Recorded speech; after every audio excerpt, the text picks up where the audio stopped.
बना है मस्ती का इश्क परस्ती का, गर्मा गर्म को ठंडा कर दे, ठंडे को कर दे गरम। जब बाबा जी का घंटा बजे है टन टन, जब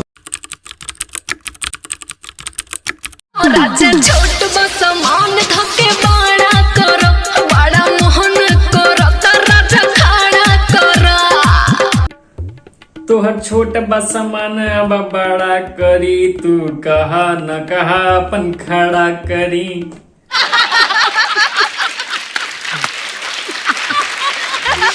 काओ करे जा काल बा ठीक बड़ा। देखा भाई लोग, ये वीडियो केवल एंटरटेनमेंट खातिर बनावल जाता, एक के दिल और दिमाग पे लेहले कौन जरूरत नहीं बा। और हाँ, पान और गुटखा खा के कमेंट बॉक्स में ना थपकी। हाँ तो वीडियो के पूरा देखा और चैनल के सब्सक्राइब और वीडियो के लाइक जरूर करिए और कमेंट के बताइए वीडियो कैसा रहल। तो आवाज चला जा अश्लील सिंगर के मारे। कुंडी लगा के दिया बुता के, कुंडी लगा के दिया बुता के, रतिया में दिहले मुआई रे सखी, सैया मुहावे पदी हले चुराई रे सखी, सैया मुहावे पदी हले चुराई रे सखी। ए भौजी जब चटबू तब मुँह हम ना कर तारे गड़ियम गिरी।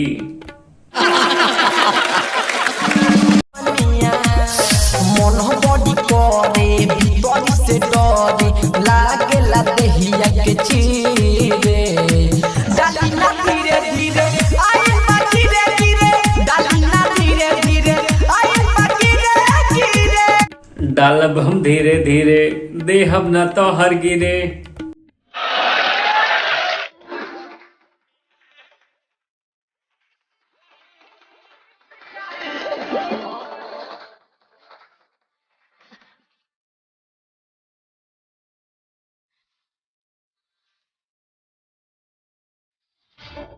सलवार सर्दियाल बड़े ए भौजी सही सही बताइया, सलवारवा सर्दियाल बा या सलवारवा के अंदरवा वाला?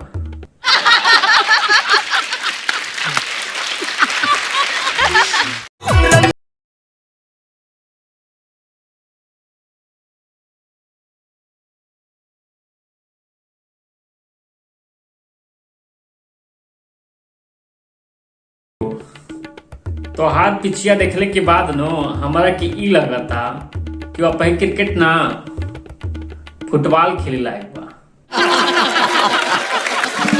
मंके छोट से त फटता ओठ डाला, होली में तेल रानी सरस होके, चुमन के छोट से त फटता ओठ डाला, ओही में तेल रानी सरस होके।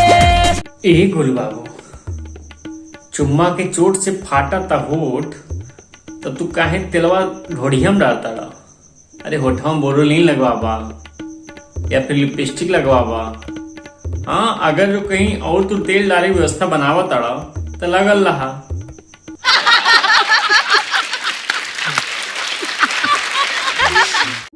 तो बस भाई लोग आज के लिए इतना रहा, मिलल अगला वीडियो में। अगर वीडियो पसंद आए तो लाइक और सब्सक्राइब जरूर करिए। तब तक के लिए नमस्कार। सुपर हिट है, सुपर हिट। पसंद आया तो लाइक करो, पसंद नहीं आया तो टेस्ट चेंज करो।